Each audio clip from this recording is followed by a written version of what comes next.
Karen Siegel, welcome to the Human Capital Innovations Podcast. Hi. It's a pleasure to be with you. You're joining us from Florida. I'm south of Salt Lake City in Utah. And today we're going to be talking about the bare minimum Mondays trend and everything that entails. I always love unpacking these types of concepts and these trends that get picked up in the media. The latest buzzwords, the latest trends. I mean, there's only so much value in those buzz terms, but they're always rooted in real issues and real concepts, real challenges that are facing organizations. And so that's what we're going to try to unpack together today. As we get started, I wanted to share Karen's bio with everybody. Karen Siegel is business development and HR manager for Miami-based Delta Hire LLC. A former New Yorker, Karen cut her teeth in the fast-paced world of PR and marketing. After working at top agencies representing brands including the Ritz-Carlton and Estee Lauder, she turned her attention to HR and recruiting, spending 2 years working closely with clients and potential candidates to better manage expectations and navigate the ever-changing landscape of post-pandemic corporate culture. As a new resident of Florida, Karen spends her spare time at the beach with her beagle puppy named Bagel and mentoring young women who are newly entering the corporate world. And I suspect you're familiar with the game Beagle or Bagel. I am. And I hope he doesn't bark during this because he's here today. I'm a dog person, and I had a wonderful beagle dog who unfortunately left us far too soon due to cancer a number of years back, and he was amazing. And so I'm a little jealous. I do have two wonderful dogs now that I wouldn't replace with anything, but I do remember the good times with my beagle dog. And Beagles and Bagels, the game is really fun. So if anyone hasn't seen that, check it out. It's just so funny. Yeah, the little circle. They look like a little circle. Yeah.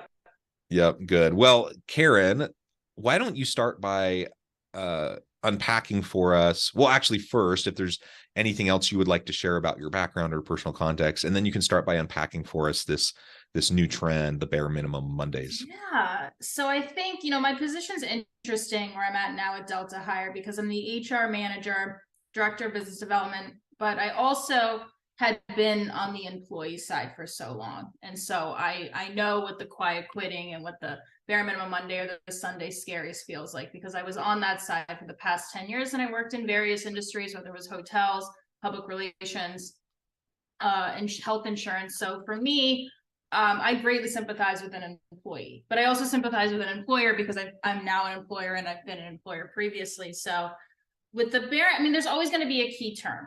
It started with Sunday scaries, then it went to quiet quitting, then it went to great resignation. Now it's on the bare minimum Mondays. But the overarching theme is there's becoming more and more of a disconnect and a divide between the employee and the employer. And it comes down to workplace wellness. Like, it's very simple. It just keeps getting phrased in all these other words. I'd love to really dive into not really in just bare minimum Mondays, but really the start of a 4-day work week and what that's looking like in the UK. And that's really where I'm focusing a lot of my attention on, especially for advising clients, and what that looks like and how we bridge the gap of the great resignation. Yeah. Like you said, there's buzz terms for all these things, and it's helpful in that it gets picked up by the media, it gets people talking. Yeah. People that may not otherwise talk about these issues or really have it enter their consciousness are now thinking about these issues, which I think is good. The more we have people talking about these types of HR and leadership issues is a good thing. But it changes, and there will be a new one a few months from now or 6 months from now, and it always changes, and that's fine. But it all comes back to, like you said, this fundamental shift that's happened in the workplace. And in the academic literature, kind of the esoteric nomenclature is shifting psychological contract. Just the general idea that the shared expectations between employer and employee, the organization and the worker, has shifted dramatically over the last many decades. So you imagine what it was like for our parents or grandparents' generations to go to work and what that looked like, and what the kind of mutual commitment and loyalty and investment both ways was in the workplace. And that has eroded over time to the point where now when people talk about the current psychological contract, there isn't much of one. Most organizations want to stay agile and flexible with their workforce, and so they're trying to utilize contingent workers as much as possible, gig workers more and more, part-time workers, so they save on the cost of benefits and such. Employees, though, on the other hand, they also want the flexibility. They want to be able to dabble and do side hustles. The nature of the workplace and the nature of the worker and organization relationship has just shifted so dramatically over time that it gets us to where we are today. And then we start throwing different labels on it, whether it's the Great Resignation or the Great Reawakening or quiet quitting, or like we're talking about today, the bare minimum Mondays. Ultimately, the same issue is at play, and that is there isn't the same strong kind of connection between employer and employee, worker and organization that we had seen in previous generations. And it's not necessarily a good or bad thing. It just is. It's just how things have shifted over time. And so if we want to be able to be successful in navigating the current labor market, the current world of work, we have to be aware of these trends, and we have to be aware of how they're impacting our ability to bring value to the marketplace through our people, through our employees. Again, that's just laying out this kind of general conception of what we're going to be talking about. Now, as we zoom in specifically to this idea of the bare minimum Mondays, it connects with, like you said, that Sunday evening, the dread feeling where you're just like, oh, yeah, I can't believe I have to go back to work, or the Sunday morning blues, I've heard it called. The different terminology for this, right? You're like, oh, where did my weekend go? I don't want to go back to the grind. It's an interesting thing, and the bare minimum Mondays just carries over from this, because now you're actually back at work, but you're kind of dragging because it's the start of a new week, and you just can't really get into it. My question is, for any boss, any leader in an organization where you have this problem, where you have the bare minimum Mondays that you're observing with your people, and for any individual, for any worker who finds themselves in this kind of a mentality, what can and should change in the organization and the way the teams work and the way leaders lead and people are led? What needs to change so that we can shift that, so that people aren't dreading work so much, but rather they actually get excited. They're re-energized over the weekend, and they get excited to go back to work because they get to work with cool people doing cool stuff. And it's just enlivening and inviting and exciting. That's what I think we want, and that's what so many organizations are really struggling to create. Yeah, and I think understanding and having it not be so taboo is there's really high productivity hours and really low productivity hours. And I study this quite a bit. It's the same thing as a REM cycle. And we go through that through our day, whether we're at work or we're at home.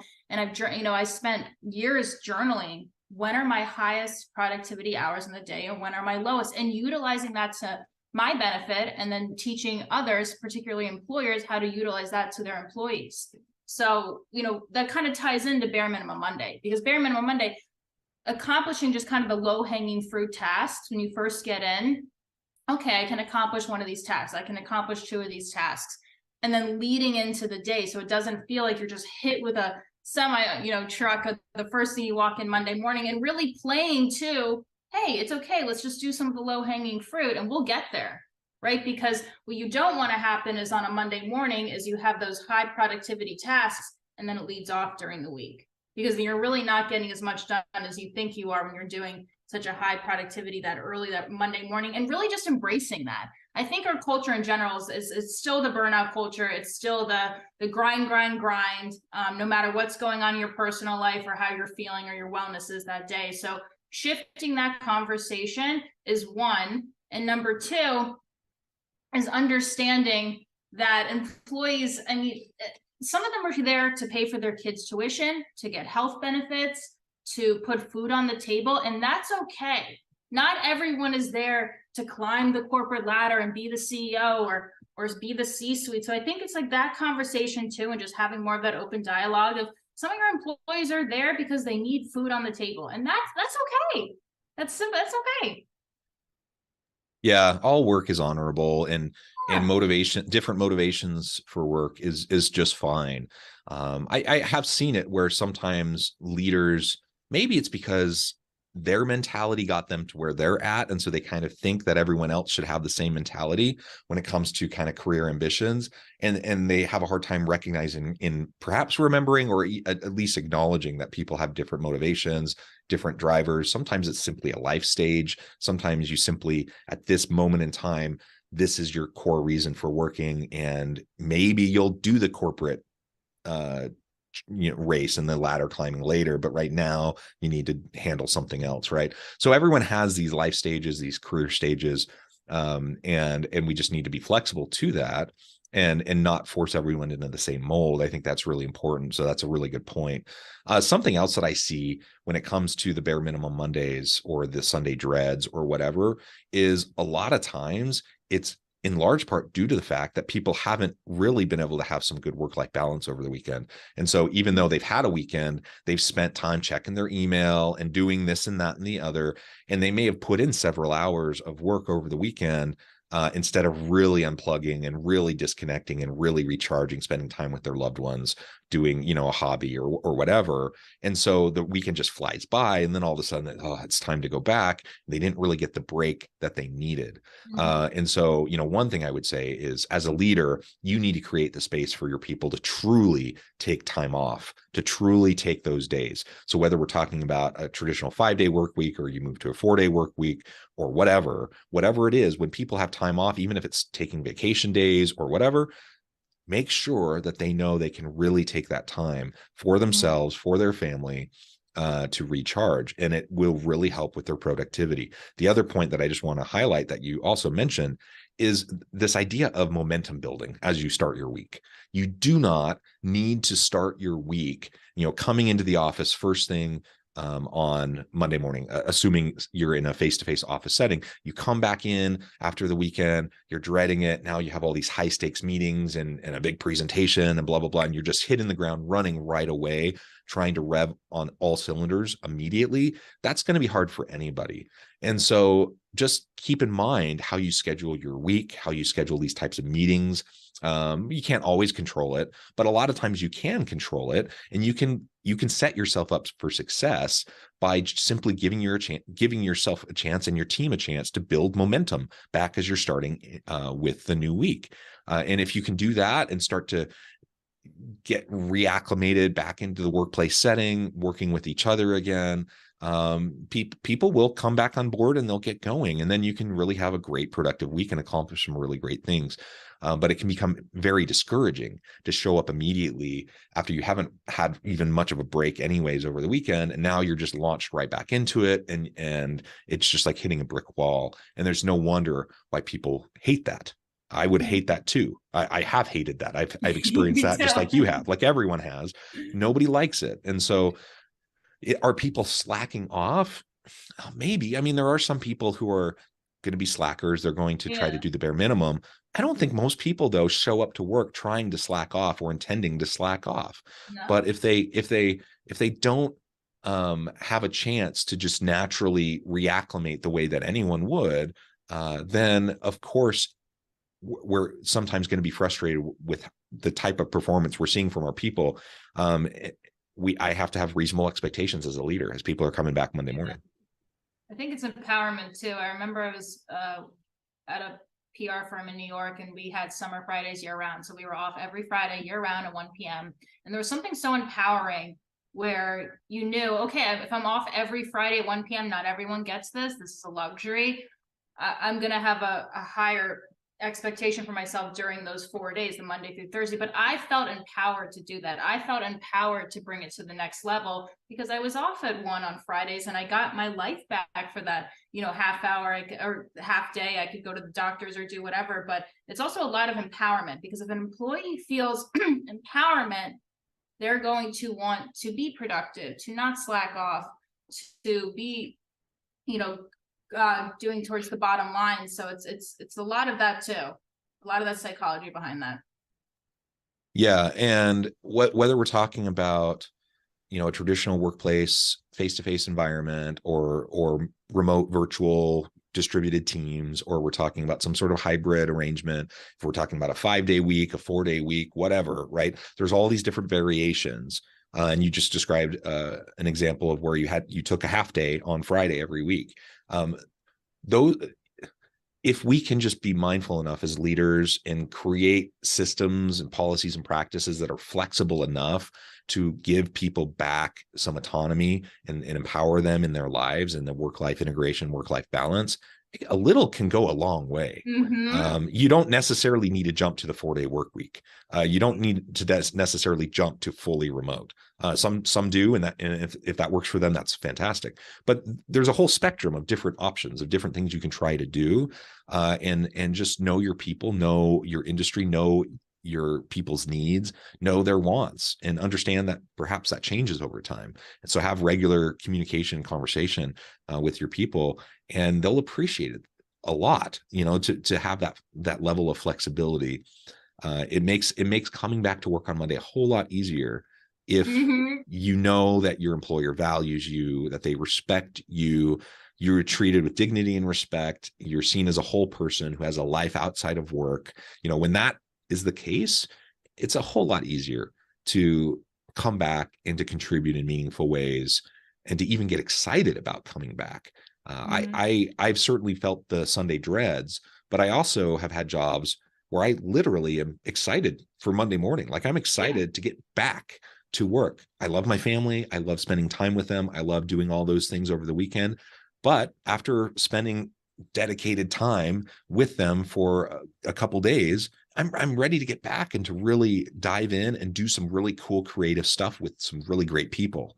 And if that's the environment we can create, you're not going to be dealing with this bare minimum Monday issue or quiet quitting or any of the trends that we've been talking about. Yeah. When someone feels valued, they want to go to work Monday morning. They're excited. And I've been in jobs where I haven't, and same with you. And in jobs that now I do like going to work on Monday mornings, but it's when you feel just a little bit of value and empowerment goes a long way. Things that you can do. And you're right. You don't have to companies don't have to just jump to a 4-day work week, because that business model doesn't work for probably 90% of companies in our country. But there are variations that you can add to it that will go a long way. Yeah, for sure. And I know you wanted to talk a little bit more specifically about 4-day work week. So we can dig into that a little bit too. But also just to highlight, like, there is quite a bit of research around this, around the idea of how much work is a human individual optimized for. And so, there's studies out of Harvard and MIT that suggest, that instead of, an 8-hour workday, for example, that maybe 6 hours is more optimal for most people. Now that's kind of crazy in Western culture in the United States to think about a 6-hour workday. Most people would think, what, are you insane? That's crazy.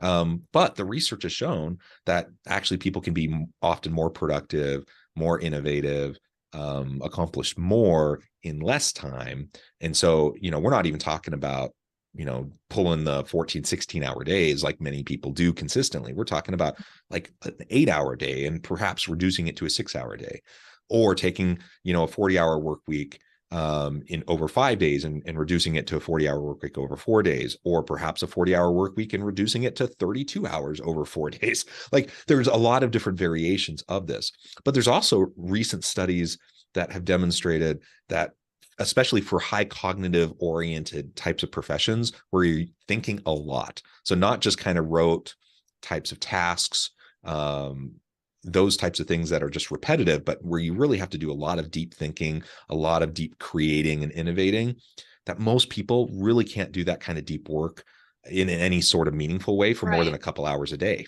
And so if that's the case, how much time do we spend each and every day spinning our wheels when we're not going to be productive, just because it's the tradition and the norm that everyone should be, working X amount of time. So I just share that, as a way of perhaps thinking and reframing the way we approach work design and the amount of time that people work. I am a big advocate for getting away from butts and seats, like seat time, face time. How much time are you physically in the office or physically at your computer doing work, and moving more towards a performance-based, production-based kind of a model where like, how productive are you, and optimize your productivity and your creativity. And for some people that might mean 10 hours a day. For other people that might be 8 or 6 or whatever. It's going to be different for everyone. Let's value what people accomplish and produce in their results, rather than just some arbitrary number about amount of time that you need to be spending doing the work,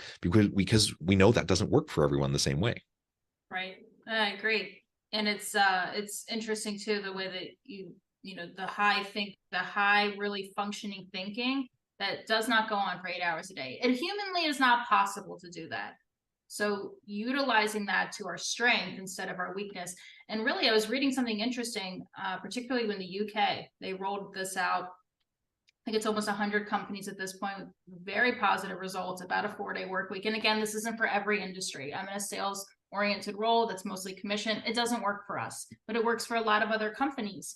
And as you know, I think too, with the 4-day work week, or even modifying that, is understanding that we have to keep up with our technology. We need to get, you know, our technology now wasn't what it was when we implemented the 5-day work week.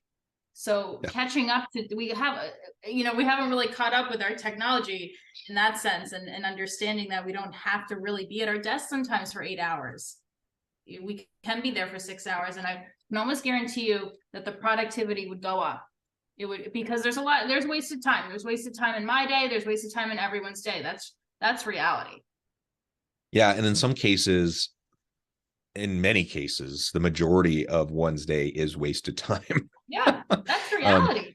And you know, I'm thinking back, so this was partially a cultural thing, but I worked at a tech firm in South Korea back in the early 2000s, 2002.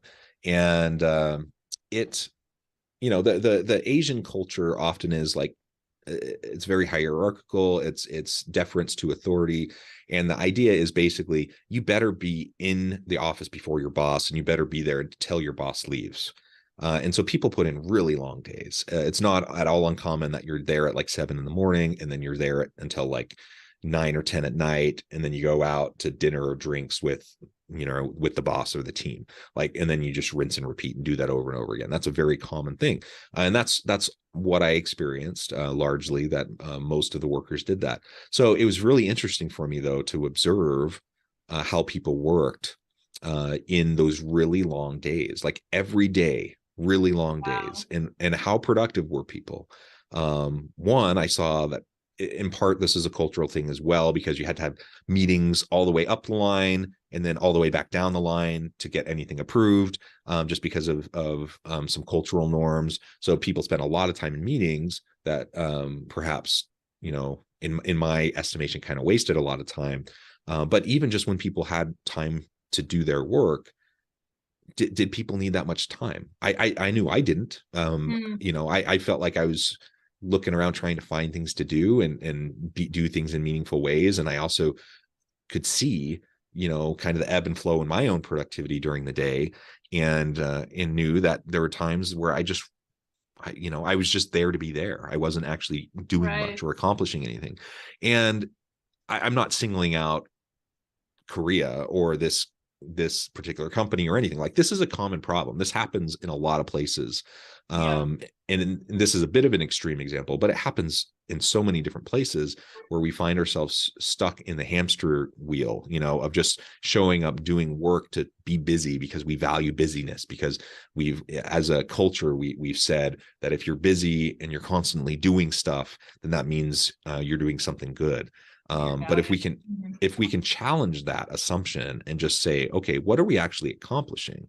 Then that opens the door for us to be far more productive, far more effective in what we're doing. And like you said a minute ago, you know, maybe that means we are spending, you know, many hours a day on the deep work, on the creative work. But if you empower people to recognize that they don't have to be tied to their desk all day, that maybe that will allow them to then go on a walk, go develop some workplace relationships, do some cross-pollination of ideas where they can generate new creative approaches and solutions to customers' problems that never would have happened if they'd just been stuck at their desk all day, right? So there's a lot of synergies that can happen as we get away from kind of that traditional model as we move into the future of work. Well, Karen, this has just been a really great conversation. I note the time, it has flown by. I need to let you go here in just a minute. But before we wrap things up for today, I wanted to give you a chance to share with the audience how they can connect with you and find out more about your work, and then give us a final word on the topic for today. Yeah, absolutely. So you can connect with us at deltahire.com or on LinkedIn. My LinkedIn is Karen R. Siegel. We specialize in staffing and recruiting and training. A lot of us are DISC certified, including myself. So we go into companies and work with the DISC model. And I think really to wrap up the topic today is empowerment and value, and understanding that there's a divide between the employee and the employer, and how to bridge that. And really working more towards this kind of an employee's market now. And how do we adapt? How do we change? Yeah, I love it. Karen, thank you so much. It's been a real pleasure. Thanks, I encourage the audience to reach out, get connected, find out more about what Karen and her team can do for you. And as always, I hope everyone can stay healthy and safe, that you can find meaning and purpose at work each and every day. And I hope you all have a great week.